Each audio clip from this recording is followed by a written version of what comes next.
Hello everyone, and welcome back to another video. In today's video, we're going to be covering some, I guess, this is some stuff on the Korean. As you can tell, it's the Korean patch notes. They actually did a Q&A, which has got a lot of interesting stuff that talks about the future of the game, which I thought would be interesting to cover. This is from the actual lead developers in Korea. This is celebrating this, and basically their plans for the future, which is pretty cool. This is just them talking about how they want to listen to the community. We met with a producer who's been quietly listening to voices and users, communicating slowly but surely, step by step, with a chance to talk about the roadmap of the 7 Deadly Sins Grand Cross. So here we go, we've got questions. So the first question, we'll go through most of these, or some of them. There are a lot of questions. I've not gone through any of these. As you can see, it is still translating as we go. But yeah, we will sort of have a rough look at some of them. So we'll read the question. If we think the question is worth going over, we'll go over it. So, the 7 Deadly Sins Grand Cross has celebrated the 6th anniversary of Korea and JP and its 5.5 anniversary globally. Could you share your thoughts? We don't really care. This is just them saying thank you for the support. Normal stuff. Why do you think the 7 Deadly Sins Grand Cross has been so beloved as adventurers around the world so far? I can tell you, the developers care about the game. They actually do a very good job at it. And I'm going to put all of it on the fact that Netmarble hasn't, put their hands around it and tried to strangle it for all it's worth. Because the game is genuinely quite good. You can tell the developers genuinely care about it, which is a rare thing to see in gacha games nowadays. The fact that the development team actually cares about the game and how it works, and make sure it's not too pay to win. What's the most memorable moment? Memorable moment, of course, Escanor OSTs. We don't really care. After the conclusion of the 7 Deadly Sins main story and Grand Cross's original story, Ragnarok, and its sequel, The Four Horsemen of the Apocalypse, are there presented any main scenarios? What are your plans for the update cycle scenario? We're expanding content around about 3 storylines: 4 Horsemen, Apocalypse, Ragnarok, and of course Sacrifice, which is the catastrophe story, which upholds with unique characters, settings, unique 7 Deadly Sins, each scenario unique, balanced manner. Balanced manner. We haven't had Ragnarok or catastrophe in over a year now. Sab was about a year and 2 months ago, or sorry, a year and 3 months ago now, and Thor was about a year and a bit ago, which is crazy to think about. Rather than a fixed cycle within the overall operating schedule, such as a hero release or a game event, we will still approach this flexibly, taking into account completeness and timing of content. So what they're doing is they're focusing probably a lot more on making sure that it is done to the best of their ability, and then releasing it instead of having to constantly keep to the cycle of what they initially said they were going to do, which was like main story, so it'd be the 4 Nights 4 Sins, Ragnarok, and then Sacrifice, right? They're not doing that. In particular, Sacrifice has a rather long update interval, so I think many people are waiting for it. There's been a bit of a delay with the recording during preparation process, which has now been resolved. We're now looking forward to bringing you a new story as soon as possible. So this could be more or less... I reckon this year we'll see them, so we haven't really got much... We've only got 1 slot left, and that is end of September. Because of course we've got COLLAB. Preferably in October. They do speak about COLLAB in this. I have seen I saw that. What else? I guess we probably got a 4 Nights Festival in November, and then December's of course end of year. So nothing there. Cool. Are there any other original stories planned other than Ragnarok? Original Stories expansion is currently preparing a new original scenario targeting.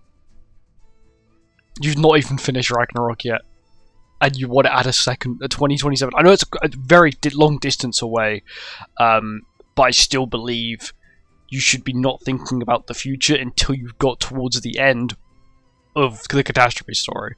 Ragnarok is coming to an end, so cool, fair enough.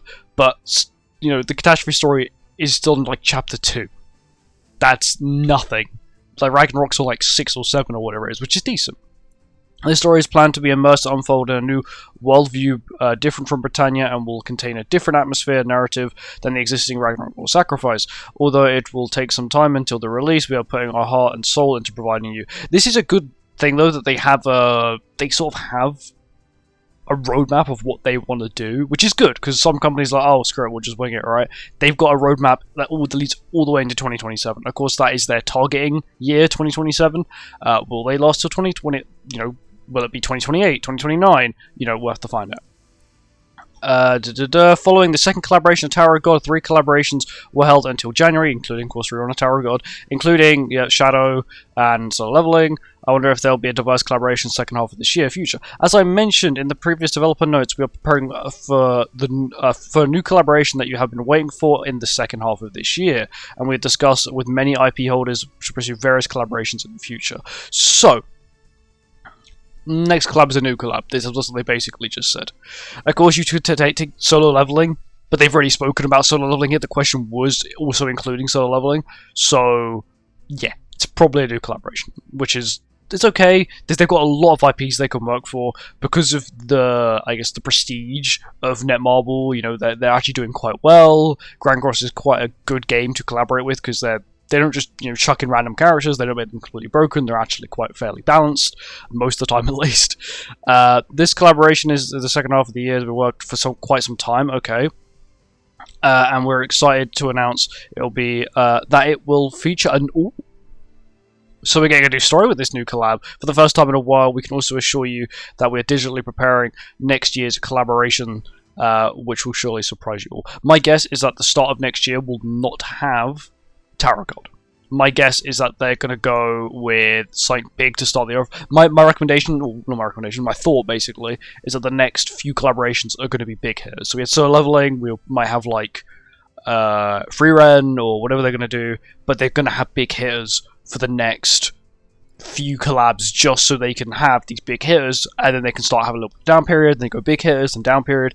But the, you know, those down period would be like reruns of collabs we want, you know, KOF, Dribbles Reincarnated, Shield Hero, ReZero, you know, all these huge IPs. They can quite easily rerun that are really hyped that they've already got access to, you know, they've already got the characters.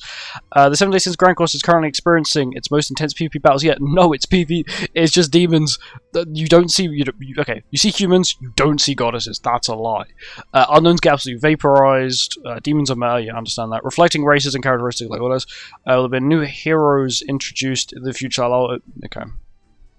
We're constantly adjusting, basically talking about PvP, and they're going to change up combinations and that kind of stuff. Nothing really too impactful.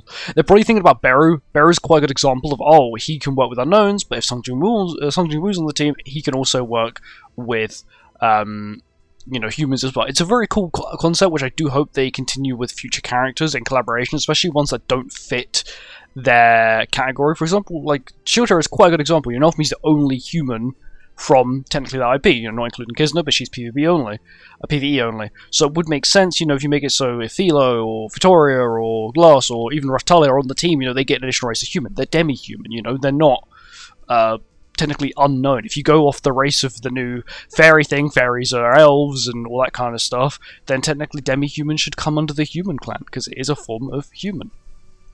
Once again, it's Netmarble. They just chuck whatever they want at the wall and see if it sticks. The first half of the year has been dominated by content updates accessible to existing adventurers, such as Deer, Endure, and Hero and a Legend. Can we expect new content for all adventurers to draw? Ooh, that's a question I would ask. Genuinely a question I would ask. As you mentioned, the first half of the year we focused on updates that provide a fun challenge to experienced adventurers through highly difficult content. In the second half of the year, we also internally considered preparing content that more adventurers could enjoy together. We are currently planning new content that aims to lower the barrier of entry while maintaining the fun strategic nature of the game. We're developing a structure that will provide all adventurers with the fun and growth and rewards. We'll be able to provide specific details later, but in the second half of the year we plan to sequentially introduce content that will allow a wider range of users to naturally participate. I don't understand what that means, because that's a very odd thing. You know, you're going to add more players to be able to access said content, but that's a very odd way. It's a very odd way of saying, yes, our content was very hard, but we're now going to make a dumbed down level for the people who, you know, don't have the meta-breaking characters to do the content, which is understandable, you know, it's understandable to a degree. Events and benefits, new and returning, basically new and returning players. Nothing much, they're just yapping basically there. In first 2025, improvements such as auto equipment, basically quality of life. We'll prioritize improved content. Yeah, it's basically they just do it through suggestions. Demon Clan, Grey Road, We know that adventurers are high expectations for the release of these heroes, and we are eager to meet those expectations. However, there are some factors that require careful consideration before the heroes can actually be introduced to the game. We apologize for any difficulties in explaining them, but we are exploring various ways to present them to our adventurers in a positive light. So, it's possible. It's possible. Are there any plans to revive? That didn't translate to English very well. Let's see. Translate to English. Job. The job system. I don't know. Once again, the translation always isn't the best, but it is what it is. Don't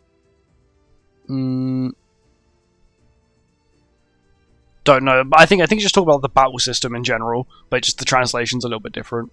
Following Melil's King of Dian appeared, so it's expected that Bar and Elaine will appear later. I wonder if Escanor wish has come true. Escanor Merlin. Yes, we know many players enjoy the deep narrative and relationships between the characters following Elizabeth and Meliodas, King of Dian, and Bar and Elaine. We are receiving enthusiastic interest in Escanor and Merlin pairs. The relationship between Escanor and Merlin left a lasting impression in the original work, and we have been discussing internally about how to express those feelings in game. While we cannot confirm, okay, we can confirm this bit here, discussing internally. Yeah, sorry, you've ratted yourself out. There will probably be an Escanor and Merlin duo at some point. Finally, is there anything to say to adventurers? As I mentioned before, express gratitude. Yeah, they're good developers. They deserve the praise they get for the game. Yeah, thank you, Grand Cross. Going forward, let's innovate with new heroes, expand worldviews and content that encompasses both strategy and emotion. Once again, UI overhauls, comprehensive system overhauls, enhanced community. They didn't speak about character growth, which I thought was a little bit odd. That's sort of something we need. But yeah, that's it. I know this is quite a long video, me just yapping, but this is, I guess, the future of the game. This is on the 7 Days Since Korea website. Hatch notes, they didn't put this on English or JP, which is kind of odd. But they speak about new collab. Next one's probably going to be new. It's going to have a story to it, meaning this is probably quite a large IP, or they did say, because of this huge player base, Spike was sort of leveling, they are putting more money, they are putting more staff, they're doing everything to make these collaborations better, because once again, collaborations bring new players to the game who may have not seen it, because they're not interested in the actual 7 Deadly Sins story, but a collaboration comes in, they like the collab, and they get sucked into the game mechanics, because that's what it's like. The story for Grand Cross is good, but the gameplay is what makes the game so fun. It is strategic. You can feel when you can understand, okay, I understand how that character paths will work, okay, I understand the synergy between these teams, I understand, okay, so pushing my boxes team, pushing my constellation, the more I play, the more my account improves just naturally over time by me upgrading these characters, which is a cool thing. But yeah, that's it. Thank you for watching. I hope you guys enjoyed. Let me know your thoughts on these questions and answers, and I'll see you guys in the next one. Goodbye.